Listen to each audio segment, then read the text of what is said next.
je ne sais pas si vous connaissez Céleste, on est fournisseur d'accès Internet. Notre activité, c'est les réseaux. On a un réseau de fibre optique, on équipe des entreprises avec ce réseau, partout en France, voilà, parce qu'il n'y a pas que les grands opérateurs qui font du grand public, il y a aussi des opérateurs spécialisés pour les entreprises, et dont Céleste. Alors, on a 2500 clients en France, qui sont des entreprises, plutôt des PME. Voilà, on est vraiment spécialisé sur les PME, plutôt les grosses PME. J'ai mis depuis 2011, c'est une erreur, c'est depuis 2001 qu'on existe. C'est le data center Marilyn qui a été créé en 2011. Donc Marilyn est une filiale de Céleste qui s'occupe des data centers. Voilà, on a construit ce data center dont vous avez eu l'occasion de parler l'année dernière à ce même endroit.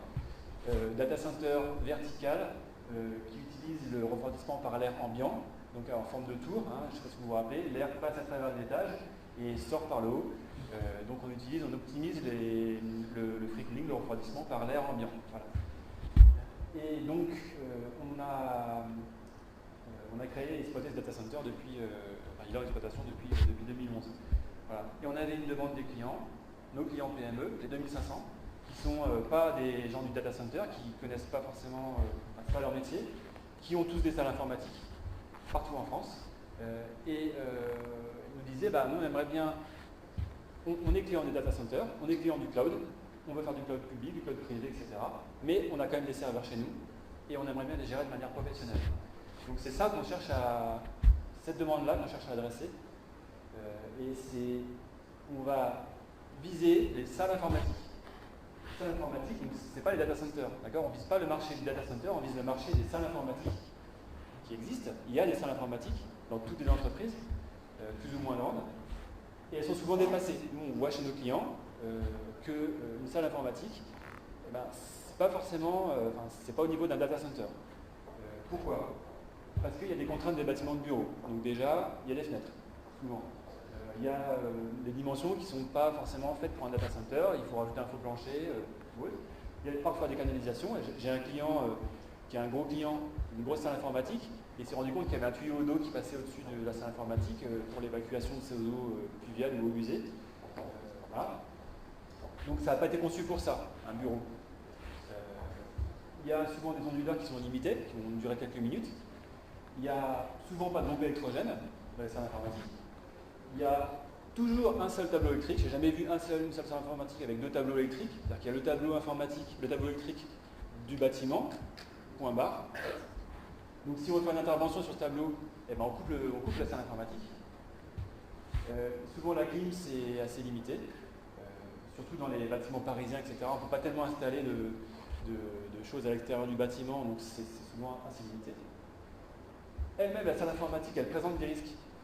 Tout à l'heure, on a parlé du débat de est-ce que le data center doit être dehors ou pas. Bon, bref, on va y revenir, mais je dirais que quand il est dedans, dans les bureaux, c'est un risque. C'est-à-dire qu'il peut mettre le feu au bureau, ou vice-versa. Les bureaux peuvent mettre le feu au data center. Donc il y a un risque d'incendie qui existe quand le data center est dans les bureaux. Il y a souvent un contour d'accès qui est très limité. On va laisser la porte ouverte. Il n'y a pas de sécurisation, pas de vidéo, pas d'anti-intrusion, pas de suivi d'accès, pas d'alerte quand la porte est ouverte. Voilà. Ça, je peux vous dire, c'est du vécu, chez tous nos clients, c'est ça. Donc peut-être qu'il y en a qui... On va dire que c'est un cas général.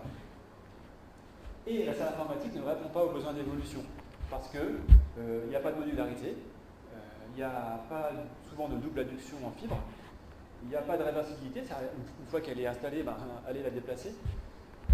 Le déménagement lui-même est contraignant. Voilà. Donc ça, c'est la vie des PME aujourd'hui. Tout n'est pas en data center, ils ont des besoins d'informatique en local, et aujourd'hui, ils sont confrontés à ces problèmes. Il y a aussi des professionnels de l'informatique, des entreprises, des SS2I, des installateurs, des éditeurs de logiciels, souvent en région, qui ont besoin d'accéder à leurs données, donc qui sont clients des data centers, mais parfois le data center est trop loin, ou n'est pas assez accessible. Ils ont besoin d'y être 24/7. Ça, c'est quelque chose qu'on constate en fait dans le marché, dans la clientèle de notre data center Marilyn, c'est que les gens, souvent, ils sont à proximité, ils ont besoin d'accéder rapidement. La proximité est un choix important de décision pour les data centers commerciaux. Ça paraît bizarre, parce qu'en fait, on pense qu'un data center, ça va être perdu en Islande, je ne sais pas où. Mais en fait, non. Un data center commercial, on a besoin d'y accéder, souvent parce qu'on va travailler sur les serveurs, on va les changer, on va faire la maintenance. Et ces installateurs, ces professionnels de l'informatique, parfois n'ont pas de data center à proximité, et donc ont besoin d'accéder rapidement. Et c'est aussi pour ça qu'ils ont des serveurs chez eux. Voilà. Et aussi, c'est un rêve ou un projet de beaucoup d'entreprises informatiques d'avoir leur propre data center, mais c'est des budgets très importants, de plusieurs millions d'euros, et c'est parfois difficile pour rentabiliser ce de tels investissements. Un autre besoin qu'expriment les entreprises, les clients, c'est que, ok, c'est bien le cloud, mais il y a certaines données qu'on veut garder chez nous. Voilà. C'est un choix stratégique, parfois ça peut se discuter, c'est justifié ou pas, mais c'est parfois une décision stratégique de l'entreprise. Parce qu'ils veulent garantir, ils veulent avoir la garantie d'accéder aux données 24/7, quoi qu'il arrive, même s'ils se brouillent avec leurs fournisseurs. Ils veulent récupérer leurs données en cas de problème, et puis ils veulent une garantie que les données ne soient pas déplacées, restent en France, restent chez eux. Voilà. Ça, c'est des éléments qui sont importants et qui expliquent qu'il y a toujours de l'informatique encore aujourd'hui dans les entreprises. Parce que finalement, on pourrait tout mettre en fait, dans les data centers. Mais on est d'accord que ce n'est pas le cas. Tout n'est pas dans les data centers aujourd'hui. Donc, la stratégie IT des entreprises, et aussi, notamment des PME, c'est de faire un mix en fait, entre le cloud privé, le cloud public, l'externalisation dans un data center et aussi des serveurs chez soi. Donc, on a essayé de concevoir un data center ou une salle informatique d'un niveau d'un data center. Et c'est le StarDC que je vais vous présenter aujourd'hui. Voilà, je vais vous présenter nos choix technologiques. Et c'est quelque chose qui est en production, hein, qui est fait en série par un industriel. Donc, on essaye d'avoir quelque chose qui soit pas cher et installable en une semaine dans une entreprise. Donc c'est un hébergement professionnel, c'est installé chez soi pour le client, et puis c'est livré rapidement. Donc on a conçu le StarDC pour une maintenance sans coupure, c'est-à-dire qu'on va essayer, on a une double chaîne électrique, on peut intervenir sur chaque élément de la chaîne électrique sans couper la prod. Okay. Il y a un fonctionnement qu'on peut, avec une certaine haute densité, bon d'accord, c'est pas de la super haute densité, mais 5 kVA c'est déjà mieux que les salles informatiques généralement. On a une autonomie de 20 minutes, on a un groupe électrogène qui est couplé, qui va être en démarrage automatique en cas de panne. Donc on va avoir une détection d'incendie, une extinction, une alarme anti-intrusion, un contrôle d'accès, la vidéosurveillance et du traitement climatique. Donc en fait c'est vraiment le cas tout en un, que citait APL tout à l'heure, tout en un parce qu'il y a une seule boîte, il y a juste le groupe électrogène qui est une deuxième boîte à côté. En fait on va dire que c'est deux boîtes. Le refroidissement, c'est on a utilisé le refroidissement en air, c'est-à-dire qu'on ne va pas brancher de l'eau sur le StarDC, puisque effectivement c'est un peu notre dada, c'est ce qu'on a fait sur le gros data center en Maryland. Donc on n'a pas d'air, on n'a pas d'eau, on ne fait que à l'air. On a designé en fait l'intérieur du StarDC pour séparer les flux d'air froid, d'air chaud. Et on va gérer les flux de manière professionnelle, avec du free cooling, avec du mélange, avec de la climatisation quand il fait chaud et avec du chauffage quand il fait froid. Parce que finalement, il faut chauffer aussi. Parce que le StarDC, le data center, la salle informatique, elle n'est pas forcément pleine. Il ne faut pas faire les calculs qu'avec l'informatique remplie à 100%. Elle peut être à 0%. Donc il peut faire très froid dehors. Donc il y a aussi le chauffage. Et donc, bien sûr, on a une redondance des unités de traitement d'air. La redondance électrique, j'en ai parlé, on a deux tableaux et on a un démarrage automatique du groupe en cas de panne. Et bien sûr, on a des batteries qui sont à l'intérieur du StarDC avec une autonomie de 20 minutes. Donc à l'intérieur, en fait, on a une capacité de 4B, 4B 42U, donc on cible les entreprises. Pour une PME, pour une entreprise, 4B, ça nous a semblé être bien. Pas trop gros, c'est pas trop cher, et puis c'est pas trop petit non plus. Voilà, ça correspond aux besoins d'une grosse PME. Donc il y a des baies avec des serrures, etc. Et vous voyez, on a disposé des baies en épi afin d'optimiser, hein, puisque le StarDC est au format ISO, donc au format transport routier. Donc la largeur est une contrainte, la largeur totale est une contrainte. Et si on fait une baie de 1 mètre, plus 1 mètre devant pour se raquer les serveurs, plus 1 mètre derrière pour les enlever, ça ne tient pas. 3 mètres, c'est trop. Donc on a incliné les baies, on a laissé un espace de 90 cm devant les baies pour pouvoir sortir les serveurs, et de 45 cm derrière pour pouvoir passer en fait et travailler câblé. Okay. Donc ça c'est dans les solutions, vous verrez, ISO, et c'est toujours une contrainte. Alors parfois il y en a qui font tourner, ils font bouger les baies, il y en a d'autres qui mettent plusieurs containers, etc. Nous on a choisi d'avoir un seul container et de mettre les baies en équipe. Au niveau de sécurité, donc, on a fait le choix de ne pas travailler sur un container. On aurait pu utiliser une enveloppe de container. On a fait le choix d'utiliser un industriel qui fait des équipements outdoor. En fait, on a pris le parti de dire, ok, il va être dehors, le StarDC. Maintenant, ok, il y a des gens que ça choque, il y a des gens que ça ne choque pas. Notre partie technologique, c'est de dire il va être dehors. Et donc, on l'a fait faire par un spécialiste des équipements outdoor, en fait, qui font des baies télécom, des équipements de la ville, qui travaillent sur l'étanchéité, qui travaillent sur la sécurité, pour qu'il soit designé pour être à l'extérieur. Okay, ça ne veut pas dire qu'il est dans la rue, mais il est dehors, en fait. Okay, il y a un système anti-intrusion et la vidéosurveillance. Et le groupe électrogène qu'on met séparément, qui va être relié, on met un groupe pour chaque StarDC. Qui est limite de 48 heures. On a un système de sécurité anti-incendie, donc là c'est très facile parce que c'est très confiné. Donc voilà, il y a une bouteille de gaz, on l'a testé, on a mis le feu, ça éteint le feu. Voilà, ça c'est un des intérêts de la solution modulaire tout en un, c'est que c'est une fonction dédiée à ça. C'est très facile à éteindre. Et on a beaucoup travaillé sur la supervision, parce qu'effectivement, il y avait une question tout à l'heure sur la supervision. Oui, c'est très important, parce que il va falloir manager ce mini data center, ce qui n'est pas souvent le cas des salles informatiques. On ne s'adresse pas à des exploitants de data center qui ont déjà une supervision, qui a déjà tout ce qu'il faut. En fait, non, ils n'ont rien. Donc, on leur fournit une solution complète avec de la GTB, la gestion technique du bâtiment, et de la supervision. Donc, il y a un automate qui surveille tous les composants. Et puis, on va aussi mesurer la consommation électrique des serveurs. Voilà.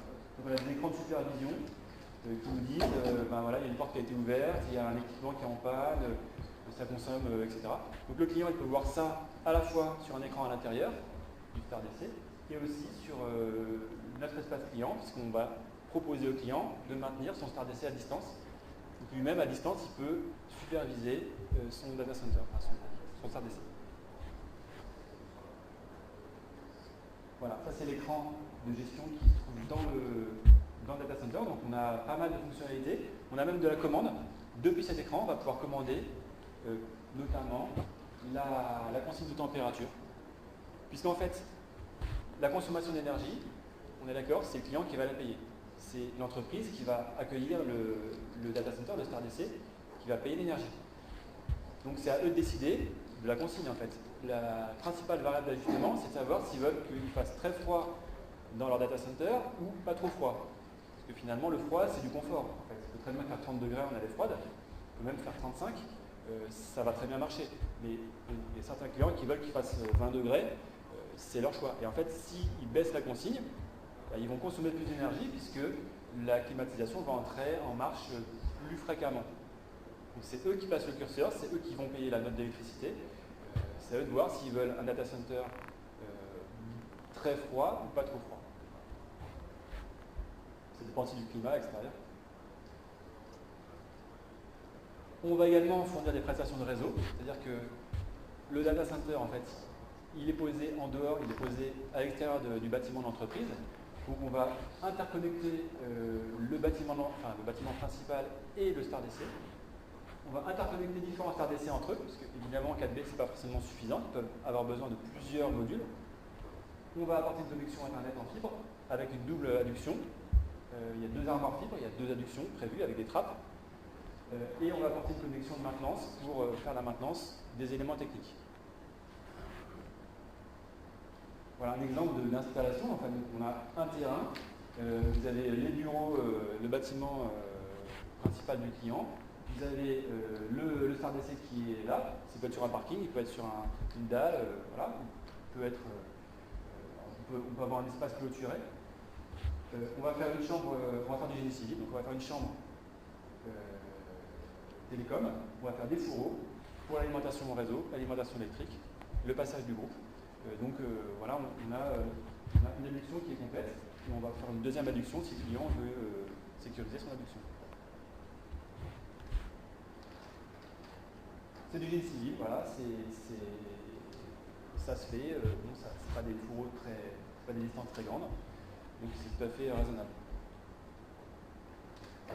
Oui, alors le Star DC, en fait, 15 mètres carrés, pas de permis de construire, on est d'accord.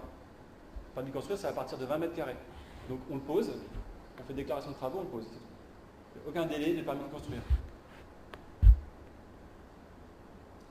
Donc le prérequis, c'est d'avoir une surface de 18 mètres carrés, hein, donc c'est l'emplacement là, plus un espace autour, parce que on va utiliser l'air pour refroidir, donc il ne faut pas le confiner dans un truc qui met un peu d'air pour respirer.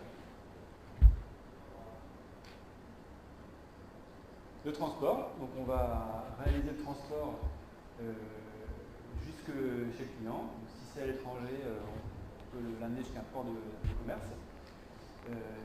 Et on va réaliser le déchargement. Donc là, vous voyez, en fait, il y a 4 points d'appui. On va transporter, on va le poser. Et on va installer des équipements de refroidissement, puisque les clims sont branchés sur la paroi extérieure. Donc on va les installer lors de la livraison. On fait l'installation sur site. On va brancher les différents câbles, voilà, à partir du génie civil. Et l'installation, en fait, elle dure une semaine.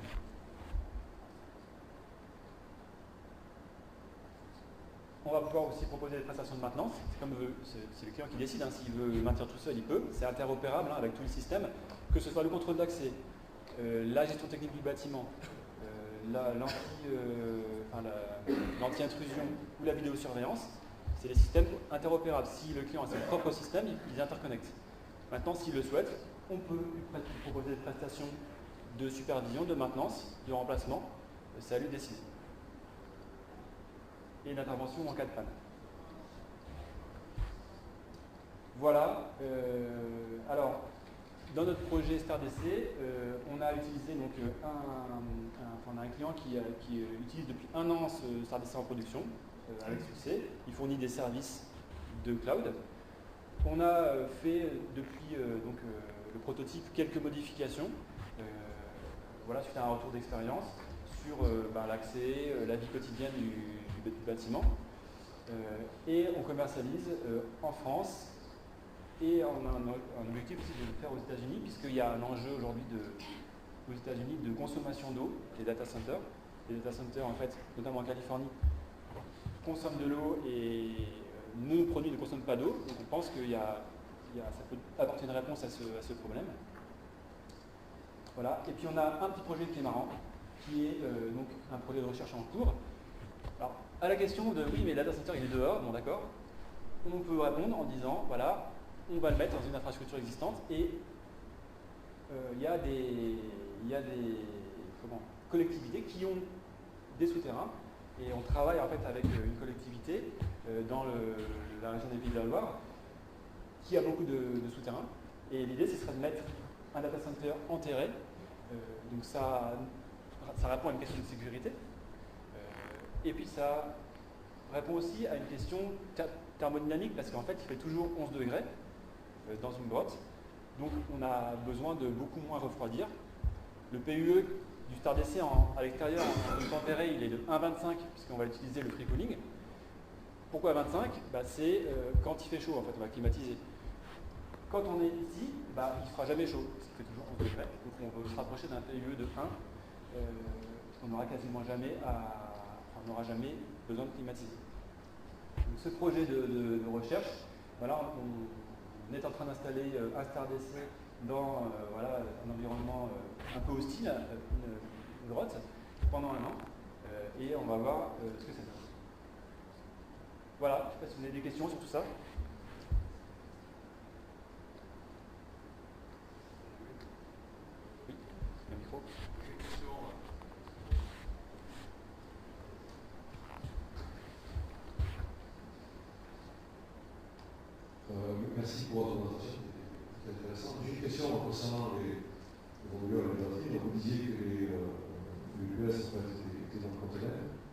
Vous avez dit par ailleurs que le client peut gérer sa température de fonctionnement, de 20, 35 degrés, quoi que ce soit. Et on sait qu'un onduleur peut fonctionner à 40 degrés sans problème, par contre, une batterie, c'est 25 degrés, elle pas. Donc il y a forcément une dégradation qui fait la performance de la batterie et de sa durée. Donc est-ce que vous avez des séparations cloisonnées entre la partie IPS et la partie serveur, ou est-ce que c'est tout à la même? Non, c'est pas séparé. Hein. Je disais un peu en rigolant que le client pouvait faire pour le plaisir, mais vous avez raison, c'est vrai que pour les batteries, c'est pas recommandé. Et donc, effectivement, le seuil de fonctionnement recommandé, ça va être dans les 23 degrés, on a les froides. Donc, effectivement, les batteries sont dans l'environnement informatique. D'accord. Donc, 35 degrés avec confiance.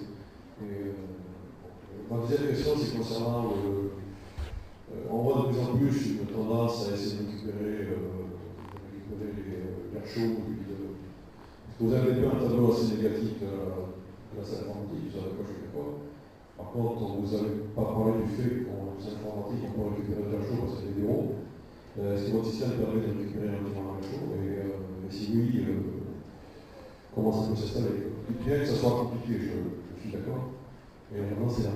En fait, on ne l'a pas fait, c'est vrai qu'on l'a fait sur notre data center Marilyn, on récupère l'air chaud des salles informatiques pour chauffer nos bureaux.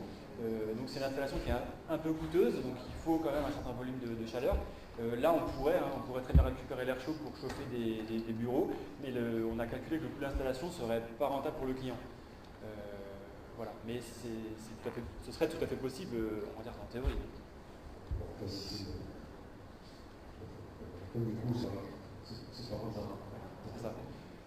Le prix du StarDC, je n'en ai pas parlé, c'est 150 000 €. Donc c'est pour un peu plus qu'une salle informatique, c'est beaucoup moins qu'un data center. On cible vraiment ce marché-là. Et on a fait produire en série par un industriel pour que ce soit très efficace. Donc on a essayé de réduire les coûts. Merci.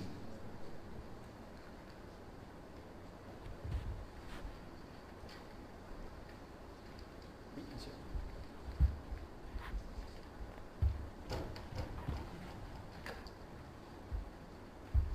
Une question sur le plan de transfert de courant, juste pour un StarDC, après avoir déclaré, on n'a pas besoin de vraiment de construire, et comme c'est une nomination V2, 3, 4, StarDC à une certaine distance, est-ce qu'on transfère doit avoir un permis de construire? Oui, bien sûr, à partir de 2 StarDC, il faut un permis de construire. Dès qu'on dépasse 20 mètres carrés, il faut un permis de construire. Autre question concernant le traitement de l'humidité dans le chaud dans la Loire, c'est sûr que la température est très bonne pour les champignons, conserver les vins et pour plein d'intercepteurs, mais là du coup c'est très humide.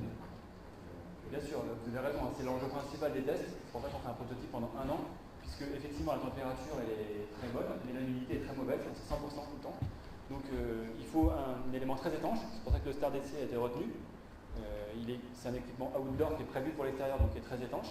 Et donc, bien sûr, l'enjeu du test, ça va être de tester ces conditions hostiles, qui sont notamment l'hygrométrie, très élevée. Et on va voir au bout d'un an, on va mettre des serveurs en production, on va voir au bout d'un an si ça fonctionne ou pas. C'est ça l'enjeu du projet. Merci.